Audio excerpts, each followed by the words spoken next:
ఈరోజు చారిత్రాత్మకమైనటువంటి senior IAS officer అయినటువంటి నరహరి గారు రచించినటువంటి బీసీల పోరుబాట పుస్తకావిష్కరణ చాలా ఘనంగా జరిగింది. పార్టీలకు అతీతంగా, జెండాలకు అతీతంగా ఈ పుస్తకావిష్కరణ కార్యక్రమంలో పాల్గొనడం జరిగింది. ఇది చారిత్రాత్మకమైనటువంటి ఈ జరిగినటువంటి పుస్తకావిష్కరణ. ఈ సందర్భంగా ఇంకా దేశంలో కానీ రాష్ట్రంలో కానీ బీసీ సాహిత్యం రావాల్సినటువంటి అవసరం ఉంది. ఏ ఉద్యమం ప్రపంచంలో ఏ ఉద్యమం విజయవంతం కావాలన్నా దానికి సాంస్కృతిక ఉద్యమమే పునాది రాయి. కాబట్టి బీసీలకు కూడా సాంస్కృతిక సాహిత్య పునాది ఉంటేనే బీసీ ఉద్యమం విజయవంతమవుతుంది. ఇవాళ కవులు, రచయితలు, మేధావులు రచించాల్సినటువంటి పుస్తకాలను చివరికి ఒక ఐఏఎస్ ఆఫీసరు ప్రిన్సిపల్ సెక్రటరీగా పనిచేసుకుంటూనే ఈ పుస్తకాన్ని తీసుకురావడం చాలా గొప్ప విషయం, అభినందిస్తున్నాం. ఏదేమైనప్పటికీ అటు దేశంలో కానీ ఇటు రాష్ట్రంలో కానీ బీసీల రాజకీయ శకం ఆరంభమైంది. దీన్ని ఎవ్వడు ఆపలేడుగా. ఎందుకంటే కులగణన చెయ్యము, మేము కులగణన చేస్తే మాకు ఇబ్బందులు ఉంటాయి అని చెప్పి కేంద్ర ప్రభుత్వం సుప్రీంకోర్టుకు ఒక అఫిడవిట్ ఇస్తే కులగణన చేసి తీరాలే, కులగణన ద్వారా బీసీల వాటా బీసీలకు దక్కాలని మేము పోరాటం చేస్తే ఇవాళ కేంద్ర ప్రభుత్వం దేశవ్యాప్తంగా కులగణన చేస్తామని చెప్పి ఇప్పటికే కులగణన కోసం రోడ్ మ్యాప్ కూడా ప్రకటించడం జరిగింది. ఆ తర్వాత ఇటు రాష్ట్రంలో కూడా రాజకీయంగా పెను మార్పులు, ఒక రాజకీయ సమీకరణలు శరవేగంగా ఇవాళ మారడాన్ని మనం చూస్తున్నాం. దీని అంతటికి కారణం బీసీలలో వస్తున్న చైతన్యం. రోజు రోజుకు బీసీలో పెరుగుతున్నటువంటి చైతన్యం మూలంగానే ఇవాళ మొదటిసారి గాంధీ భవన్ నుంచి ఒక రెడ్డి లేకుండా ఎమ్మెల్సీ లిస్టు విడుదలైంది. అదేవిధంగా ఒక గాంధీ భవనే కాదు, టీఆర్ఎస్ పార్టీ బీసీకే ఇచ్చింది, చివరికి కమ్యూనిస్టు పార్టీ కూడా బీసీకే ఎమ్మెల్సీకి అవకాశం ఇచ్చింది. ఆ తర్వాత నిన్నగాక మొన్న కాంగ్రెస్ పార్టీ చేసినటువంటి ఇవాళ పొలిటికల్ అఫైర్స్ కమిటీ కానీ, ఆ పార్టీ కమిటీలలో కానీ, జనరల్ సెక్రటరీలో కానీ, వైస్ ప్రెసిడెంట్లో కానీ ఈరోజు 70% పదవులు బీసీ, ఎస్సీ, ఎస్టీలకి ఇవ్వడం జరిగింది. నిన్నగాక మొన్న జరిగినటువంటి మంత్రివర్గ విస్తరణ చూసినాం. మంత్రివర్గ విస్తరణలో రెండోసారి జరిగినటువంటి మంత్రివర్గ విస్తరణలో రెడ్డి లేకుండా, ఒక అగ్రకుల వ్యక్తి లేకుండా మంత్రివర్గ విస్తరణ రెండోసారి జరిగింది. దీనికి అంతటి కారణం పాలకులకు బడుగుల మీద ప్రేమతోటి ఇచ్చినవి కావు.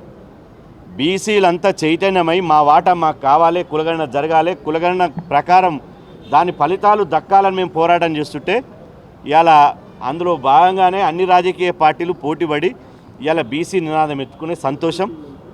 ఇలా పీసీసీ అధ్యక్షులే స్వయంగా చెప్పాడు, బీసీలు ఏకమైతే భవిష్యత్ అంతా బీసీలదే. ఇవాళ 2009 ఎన్నికల్లో బీసీ ఎజెండాగానే ఎన్నికలు జరగబోతున్నాయి, బీసీ నినాదంతో ఎన్నికలు జరగబోతున్నాయి. రేపు 2029లో ఏ రాజకీయ పార్టీ బీసీ ముఖ్యమంత్రిని చేస్తుందో, ఏ రాజకీయ పార్టీ అన్ని రాజకీయ పార్టీల కంటే బీసీలకు ఎమ్మెల్యేగా, ఎంపీగా పోటీ చేసేటువంటి అభ్యర్థులను బీఫామ్లు ఇస్తుందో ఆ పార్టీ అధికారంలోకి వచ్చే అవకాశం ఉంటుంది. ఇతర అంశాల మీద ఎన్నికలు జరగవు, ఇది ఓన్లీ బీసీ అంశం మీద ఎన్నికలు జరుగుతాయి. కాబట్టి ఈ బీసీ ఉద్యమాన్ని ఇంకా ఉధృతం తీసుకుపోతాం, పల్లె పల్లెకి తీసుకుపోతాం. బీసీ ఉద్యమాన్ని గల్లీ నుంచి ఢిల్లీ వరకు విస్తరింపజేస్తాం. ఈ సందర్భంగా స్థానిక సంస్థల ముఖ్యమంత్రి అంటారు, ఒకటేమో రేవంత్ రెడ్డి 5 ఏళ్ళు ఆయనే ఉంటాంటాడు, అటేమో కేసీఆర్ నేను ముఖ్యమంత్రి అయితే అంటాడు. మరి ఎట్లా మరి? ఇప్పుడు నేను చెప్పింది కాదు, వేదిక మీదనే పీసీసీ అధ్యక్షుడు మహేష్ కుమార్ గౌడ్ గారు భవిష్యత్తులో, ఇప్పుడు రేవంత్ రెడ్డి గారు ఉన్నారు, అయిపోయింది, ఎన్నుకున్నారు. 2029లో వచ్చే ఎన్నికల్లో ఏ పార్టీ అయినా బీసీ ముఖ్యమంత్రి ఎజెండాగానే ఎన్నికలు జరగబోతున్నాయి. మీరు 100% రాసి పెట్టుకోండి. ఎందుకంటే ఇలా బీసీ ఎజెండాగా లేకుండా, బీసీ నినాదం లేకుండా ఏ రాజకీయ పార్టీ బీసీల ఓట్లు అడిగేటువంటి పరిస్థితి లేదు రాష్ట్రంలో. బీసీల రాజకీయ చైతన్యం పెరిగింది, బీసీలేమో అమాయకులు కాదు, బీసీల ఓటు చైతన్యం పెరిగింది. ఇలా మొన్నటికి మొన్న ఎమ్మెల్సీ ఎన్నికల్లో ఇండిపెండెంట్గా చేసినటువంటి ప్రసన్న హరికృష్ణకు ఇలా బీసీలంతా ఓటేసి 62,000 ఓట్లు వేశారు.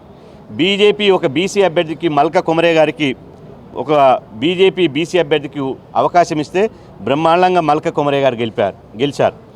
అదేవిధంగా పార్టీ నుంచి వచ్చినటువంటి పదవులు కానీ, ప్రభుత్వం ఇచ్చేటువంటి పదవులు కానీ, ఎమ్మెల్సీలు కానీ మొత్తం బీసీలకే వస్తున్నాయి. అంటే బీసీల శకం ఆరంభమైనట్టా లేదా?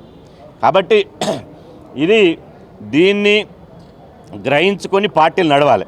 ఒక సీనియర్ ఐఏఎస్ ఆఫీసరే పదవిలో ఉండే బీసీ వాదంతో పుస్తకాలు వస్తున్నాయంటే మనం అర్థం చేసుకోవాలి. ఖచ్చితంగా ఈ రాష్ట్రంలో సామాజిక న్యాయ పోరాటమే మిగిలి ఉంది. సామాజిక న్యాయ పోరాటం ఎవరి వాటా వారికి దక్కాల్సిందే. మేము అగ్రకులాలకు వ్యతిరేకం కాదు. రెడ్లు ఎంత శాతం ఉర్రో వాళ్ళకి దక్కాల్సిందే, వెలమలు ఎంత శాతం ఉర్రో వాళ్ళకి దక్కాల్సిందే, కమ్మలు ఎంత శాతం ఉర్రో వాళ్ళకి దక్కాల్సిందే. ఎవరి వాటా వాళ్ళకు దక్కి సామాజిక న్యాయం ఎజెండాగానే ఈ తెలంగాణ కానీ దేశం ఉండాలని చెప్పి మా కోరిక. కొత్త బీసీ పార్టీ ఏమైనా పెట్టే ఆలోచనలు ఉన్నారా? చాలా మంది చెప్తున్నారు తీర్మానం కొత్త బీసీ పార్టీ పెడుతున్నారు. ఇప్పుడు వ్యక్తుల కేంద్రంగా కాకుండా బీసీల పోరాటం ఒక రాజకీయ పోరాటంగా ఖచ్చితంగా మారబోతుంది. బీసీలే రాజకీయాలను శాసిస్తారు. బీసీలను రాజకీయంగా శాసించాలంటే బీసీలకు ఒక రాజకీయ వేదిక అనివార్యమవుతుంది. ఈ రాజకీయ పార్టీలు బీసీల వాటా మాకు ఇయ్యనప్పుడు, బీసీలను అణిచివేసినప్పుడు, బీసీలను రాజకీయంగా ఇగ్నోర్ చేసి అవమానించినప్పుడు మాత్రం ఖచ్చితంగా రాజకీయ వేదిక పుట్టుకొస్తుంది. కానీ ఇప్పుడు ప్రస్తుతం మా దృష్టి అంతా రేపు స్థానిక సంస్థల ఎన్నికలు ఉన్నాయి, మున్సిపల్ ఎన్నికలు ఉన్నాయి, జెడ్పీటీసీ ఎంపీటీసీ ఎన్నికలు ఉన్నాయి. అందులో జనరల్ స్థానాల్లో బీసీలను ఎట్లా గెలిపించుకోవాలి, జిల్లా పరిషత్ చైర్మన్లు, మున్సిపల్ చైర్మన్లు, ఎంపీపీలు, జెడ్పీటీసీలు ఇవాళ బీసీలను ఎట్లా గెలిపించుకోవాలని ప్రణాళిక ఉంటుంది. ఎన్నికలు అయిపోయిన తర్వాత మళ్ళీ మేము కూర్చుంటాం.